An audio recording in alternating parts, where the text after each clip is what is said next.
Pisau itu keluar dan menutup hanya sesaat. Tetapi melihat keindahan menawan berubah menjadi tengkorak merah muda. Abunya berserakan. Ekspresi Qin Yichen acuh tak acuh. Dan tidak ada fluktuasi emosional di matanya. True Dragon Bloodline adalah dukungan terbesarnya. Dan juga rahasia terbesarnya. Dalam hal ini, dia tidak berani mengambil risiko terungkap. Oleh karena itu, Qin Yichen harus membuat Zimei frustrasi. Seolah-olah dari dunia ini. Jika kamu ingin mengambil nyawaku, kamu harus sadar akan dibunuh. Qin Yichen tidak memiliki belas kasihan sama sekali. Meskipun Zimei tidak mati dalam kekuasaan. Meskipun Zimei memang sangat cantik. Tapi, musuh adalah musuh.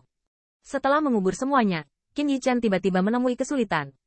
Menyelesaikan seorang ahli di istana Sueming begitu cepat, bukankah itu terlalu berlebihan? Dan saya tidak mengalami cedera apapun. Agak palsu. Atau, bagaimana dengan Anda? Qin Yichen melirik Ziyun, dan menemukan bahwa roh abadinya sendiri tidak punya tempat tujuan, dan yang pertama ditampar dengan tamparan, pukul kentut. Wanita itu bukan pisau. Ziyun merasa dirugikan, tapi kamu adalah True Dragon Bloodline. Anda bilang tidak apa-apa. Setelah beberapa saat, Qin Yichen hanya melambaikan tangannya dan muncul kembali sambil terkekeh. Lepaskan saja, kembali dan lihat siapa lagi yang ingin mengambil kepalaku. Siu. Qin Yichen berubah menjadi aliran cahaya, dan di tanah kosong itu, selalu ada pakar Hades darah. Jie Ming menatap ke tepi medan perang. Matanya berkedip dari waktu ke waktu. Ngomong-ngomong, hadiah setinggi langit Qin Yichen memang agak mahal. Namun, Jie Ming tidak keberatan.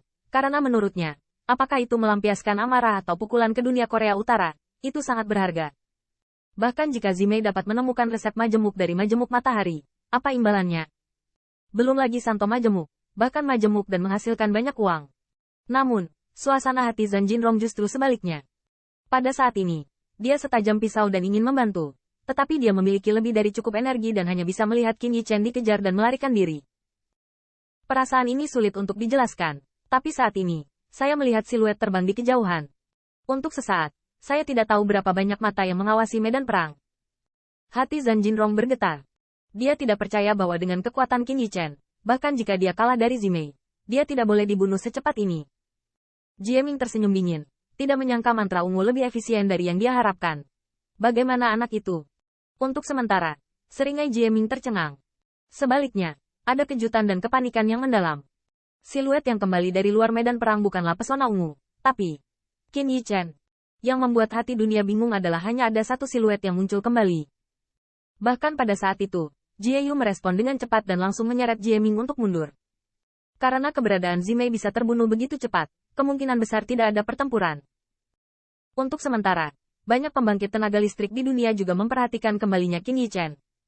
Ini, bagaimana ini mungkin, Tuan Mantra Ungu? Kenapa pencuri itu kembali? Mungkinkah aku tersesat? Semua orang tahu bahwa kemungkinan mantra ungu dikejar bahkan lebih rendah daripada kemungkinan Zhan Wuyuan menembak dirinya sendiri. Apa yang terjadi? Mengapa kamu tidak melihat mantra Tuan Ungu? Mungkinkah? Apakah tidak ada pertempuran? Mengapa anak itu masih hidup? Apakah Kaisar Perang Tiga Alam ada di sini? Pembangkit tenaga listrik di dunia perang ketiga itu agresif. Ni Fengyun mengakui bahwa jika leluhur tua atau Kaisar bersembunyi di sini, di posisinya sendiri, tidak masuk akal untuk mengatakannya. 1000 Hao memiliki ide yang sama. Mengapa tidak bertarung dengan Jinrong? Beberapa orang tahu betul bahwa Kaisar tidak datang sama sekali. Dan, di belakang Qin Yichen, itu benar-benar kosong. Mantra ungu sudah mati. Pada saat ini, Qin Yichen sedang berdiri di voli. Minum dengan liar. Qin ini ada di sini. Siapa lagi yang mau menerima hadiah pertamaku? Ledakan ini terdengar di medan perang. Tetapi sebagai balasannya adalah keheningan yang mematikan. Dan tidak ada yang berani menanggapi. Dan mata pembangkit tenaga listrik yang tak terhitung jumlahnya memiliki sentuhan warna yang luar biasa. Wajah Jie Ming suram tapi pucat. Tetapi ketika kekuatan abadi dituangkan ke dalam cincin luar angkasa, dia akhirnya beruntung dan memecahkannya. Token giok takdir Zimei rusak. Kematian alam pertama. Alam tidak sama sekali terlalu mengejutkan. Karena kemungkinan besar akan dicegat oleh pertempuran setelah berhasil. Namun, terakhir kali Qin Yichen masih hidup dan sehat, dan sekarang sama saja. Untuk sesaat, terlalu banyak tebakan terlintas di benak dunia. Apakah itu tanpa pertempuran atau 1000 gunung? Atau apakah itu bajingan tua dari keluarga Ni? Atau apakah orang ini diam-diam berkolusi dengan kekuatan benua asal surgawi? Atau mungkin anak yang memiliki immortal grade yang cukup abadi untuk membunuh mantra ungu? Mustahil. Jie Ming sangat jelas bahwa orang yang dapat membunuh mantra ungu dengan begitu cepat setidaknya adalah kelas 6 immortal grade. Dan masih seperti pembasmi, hanya bisa digunakan sekali. Menunggu harta karun tertinggi. Bahkan Dewa Emas pun sulit didapat. Selain itu, Jika Qin Yichen memang ada, mengapa harus melarikan diri terlebih dahulu? Tanda seru. Tanda seru. Untuk sesaat, ekspresi Jie Ming tampak panik. Keringat dingin muncul di dahinya. Dan suara Jie Yu di sampingnya juga menjadi gemetar. Tuan kecil, ini. Saya membunuh tidak menyangka. Dan orang yang kembali hidup bukanlah Zimei, tetapi Qin Yichen. Dan bahkan sekarang, Jie Yu tidak percaya Qin Yichen bisa mengalahkan Zimei. Tapi itu terjadi. Siluet itu, berdiri di sana. Cahaya pompa yang dingin dan parah tersapu. Dan saat menatap dunia, ada juga sentuhan penghinaan. Dari kekacauan, mayat di mana-mana di seberang lapangan, Qin Yichen tampaknya berdiri dalam keadaan tidak ada siapa-siapa. Dia berdiri di sini, tetapi musuh bahkan tidak memiliki keberanian untuk mengambil nyawanya. Pada saat ini, Jie Mingming sangat marah dengan lampu pompa yang menghina. Tak seorang pun di benua ini yang berani memandangnya dengan tatapan itu.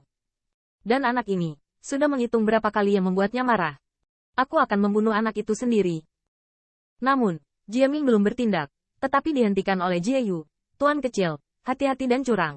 Jika ada penyergapan di balik ini, maka jimat ungu dapat dimusnahkan dalam waktu sesingkat itu. Tentu saja juga dapat mengancam nyawa Jie Ming. Jie Ming tercengang, dan saya harus mengatakan bahwa dia juga sangat takut. Namun, ketika Jie Ming berubah dari panik menjadi marah, lalu menjadi keberatan, dan dengan keras mengayunkan tinjunya, menggigit giginya, dan dengan paksa menekan amarahnya, Qin Yichen menatapnya, membuatnya semakin meremehkan. Aku memberimu kesempatan, tapi sayangnya kamu tidak berani. Kalau begitu, biarkan aku membunuhmu. Sua.